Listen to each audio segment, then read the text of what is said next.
All right, guys, how's everybody doing? We're going to finish up that visual inspection workshop on 148 today. So I've got this one labeled Visual Workshop 2. Things to consider, guys. First off, you need to make sure you get your Chapter 25 questions in to me as soon as you possibly can. Second thing, I need you to get those weld procedures in. Now, those weld procedures have to be accurate. They're not just something you can just throw information at and fake your way through it. They got to be real. So I need you to go and be using your brown books. All that stuff should be in Chapter 6, or in Section 6, which is the weldability of mild steel. I gave you all those notes way back when we were still in class, and so if you don't remember where that stuff is and you can't find it for yourself, get a hold of me and I'll give you where those notes are again. Then when you're looking at whatever your specific electrodes are, and you need to give the electrical characteristics of it, go to the manufacturer's website. I don't care whether you go to ESAB or Lincoln or Hobart or any of the other major electrode manufacturers, but get that information off their site. There's not a whole lot of difference between them, but there's enough. And that's real world. That's what you're going to do. You need to go to the manufacturer and get their recommended specifications and then build everything around that. So today we're going to go and take off. We're going to start where we left off last time, which was slide 21, which is arc strikes on discontinuities PowerPoint. So if you got that pulled up, you can have this playing in the background and I'll narrate over top of it. So let's keep going with that. So arc strikes. Arc strikes are a very unique type of discontinuity. First off, they either don't matter or they're absolute death. There is nothing in between. They're either not something that you're allowed to reject for, or just even the mildest indication of them means that weld is rejectable. Now, why do we have such that big disparity? Why is it that, like I said, over here, we can't even look for them? And over here, like I said, we even think we got something that's dead. Well, what's going on is that it all depends on how the stress is flowing through the material. When you're dealing with structure, your stress flows around the outside of the skin. Well, at that point, your arc strikes don't have enough problems, or they don't create enough basically micro hard spots that are deep enough to cause issue. As that stress goes along the outside of it, as it bends a little bit, it just is there. They are indications of bad workmanship. These are something that if I'm seeing arc strikes as an inspector on structure, while I'm not going to reject it, if I have so many welds that I have to call out at random for being x-rayed or UT'd or whatever, if I'm seeing arc strikes, those are the ones that are going to get called. They're a definite indication of workmanship quality, even if they're not a rejectable discontinuity by structural codes. Now, pipe, on the other hand, how stress works through pipe.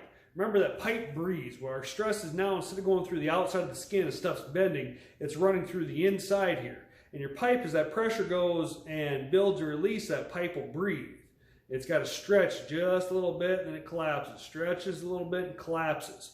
Well, what's happening there is those arc strikes are spots that, because they've just a little hard spot on the outside, when it can't stretch there. So you end up with a stress riser like we talked about last time, and that's where a crack's going to start.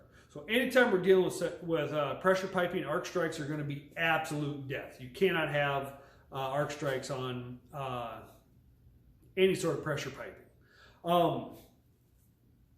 So there's a perfect example there on slide 21.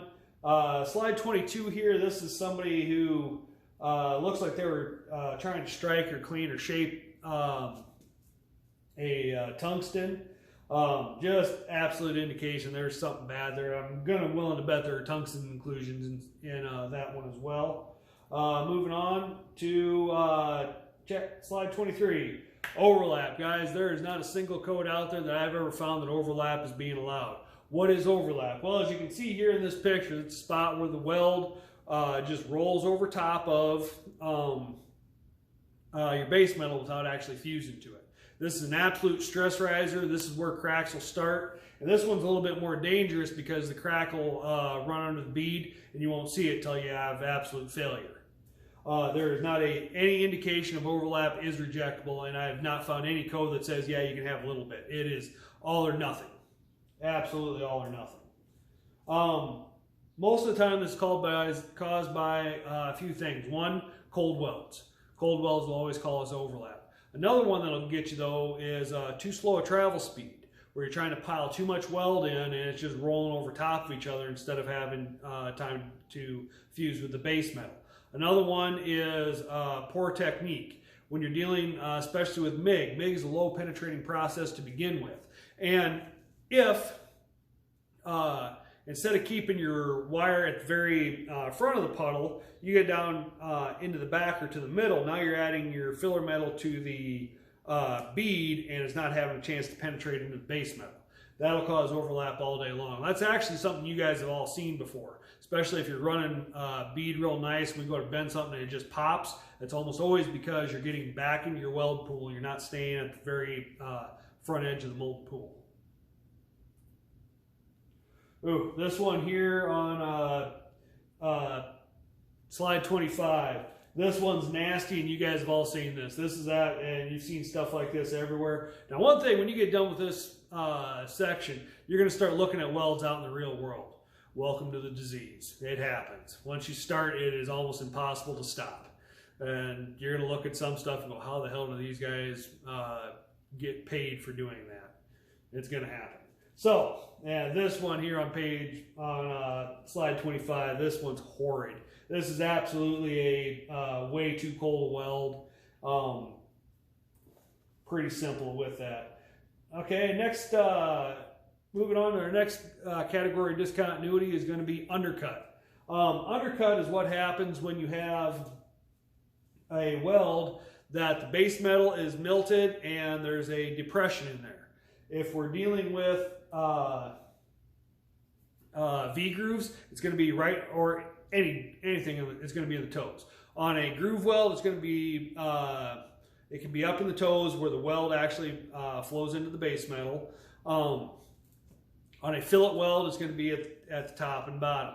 Now, some things that are going to cause undercut. One is going to be, again, poor technique. Usually it means that you're running too steep of angle. So the jetting action of the arc goes and melts the base metal and just rips it down. Things that will help make this worse. If you're trying to run really hot and run real fast, if you start getting above that 45, start getting to 60, 65 degree angle, the jetting action of the arc make that even worse. This is, again, even worse if you're trying to run with something like an oxygenated gas on MIG.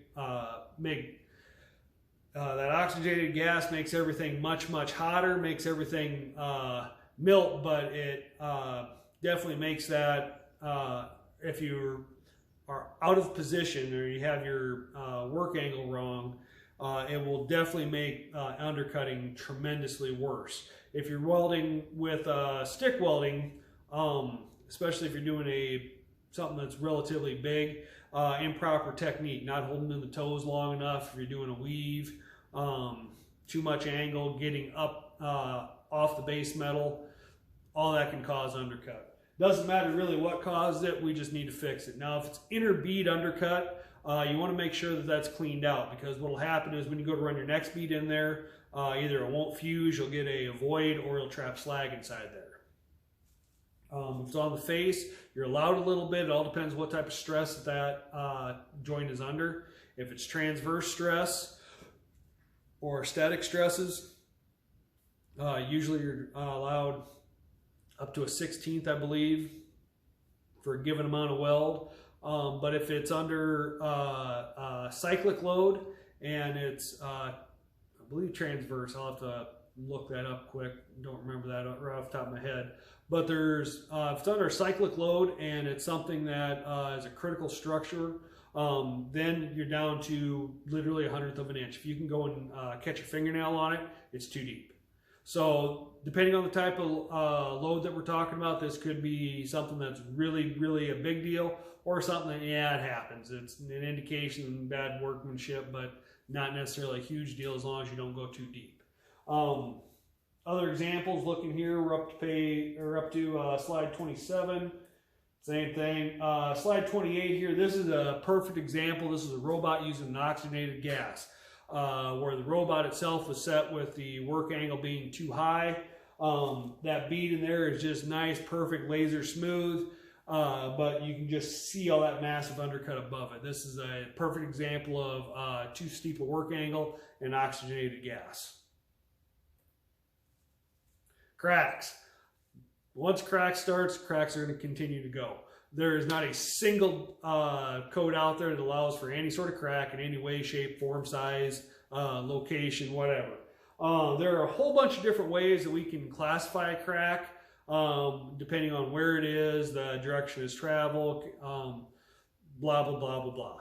At this level, for what you guys are, there's a whole, there on slide 29 gives you a whole bunch of different examples. Just know that cracks are bad.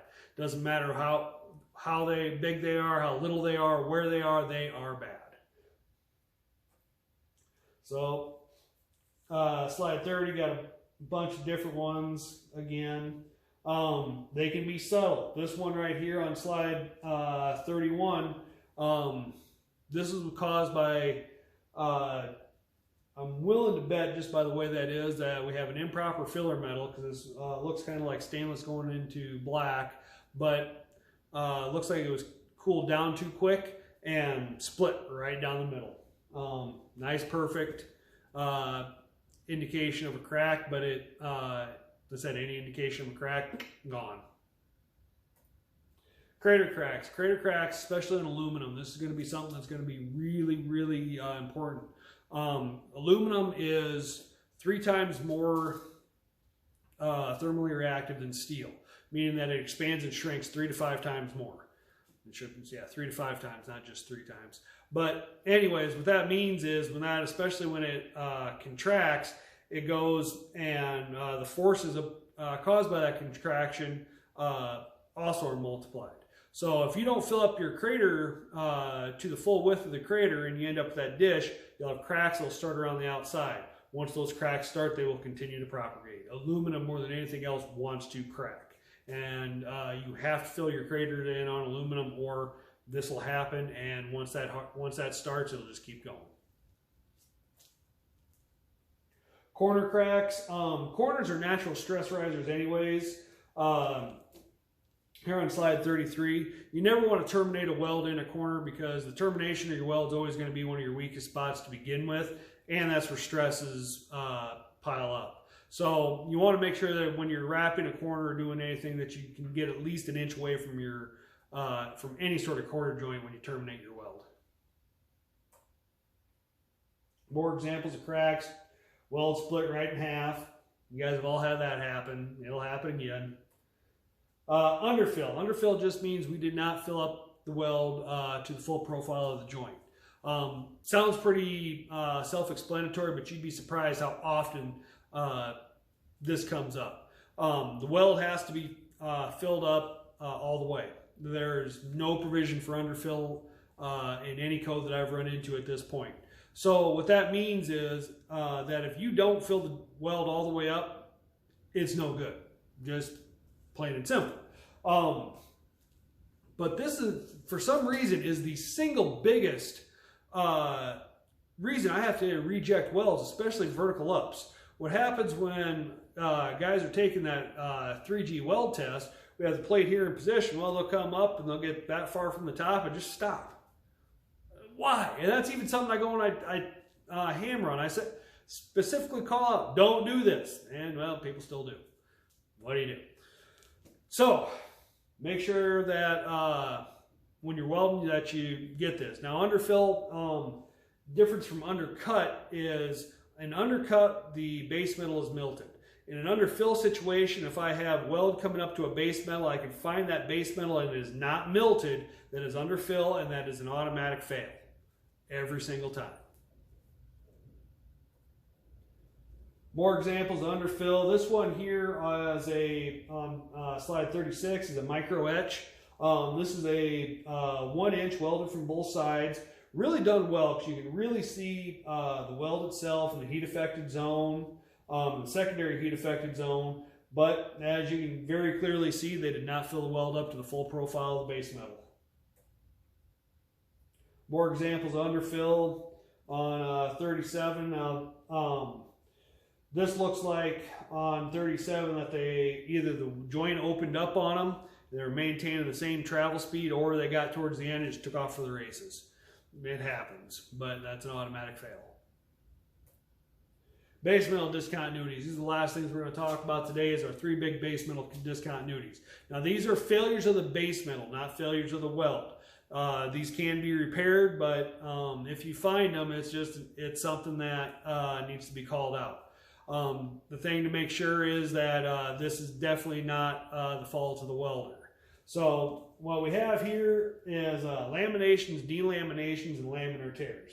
What a lamination is when steel gets made, and you guys have seen some pictures of it. If you haven't seen videos of it, we'll be showing them later, where they get ran through a bunch of basically mills, take a big thick iron ingot, and they just keep squeezing it flat, flat, flat, flat, flat. For different mechanical properties, they'll go and they'll fold it back over and run it down again. Well, what'll happen is there's a hole inside there or a gas bubble or something, and it'll get squished down, squished down, squished down with it. You'll get a spot where there's just basically a crack on the inside of the steel that you can't see. That is a lamination. A delamination is when we go and weld on top, and we weld on top of it, and that opens up. So if it's together, we find it either on X-ray, we find it on UT, we find it on macro etch or eddy current inspections, and it hasn't opened up, then it's a lamination. Delamination means that we welded on top of it or something. That's usually what happens is we weld on top, but the weld cools, starts pulling on the metal, and it opens up. That's a delamination. It's the exact same, honestly, it's the exact same type of flaw. It's just one we caught ahead of time, one we caught after. Not anything you can do about it either way except cut it out and replace it. Now, laminar tears are a little bit different. You guys have all seen this. When we're welding it and we're breaking across on the Z-axis, what you end up getting is you pull a chunk of metal out of it. And this is a failure of the base metal. And every one of you guys has seen something like this. This usually happens when a guy's going to go break their spray welds and some of your pulse fillets, where it'll just pull a chunk out. And it'll be a nice little plug of steel. Usually this will have some sort of stair-step pattern into it. Again, this is a failure of the base metal. This is something that it just didn't cool right. Not anything that's a problem with the weld or the welder itself. So, AWS D11 Clause 6 up till the 2020 edition, Clause 6 was our Table 1 was our main inspection table.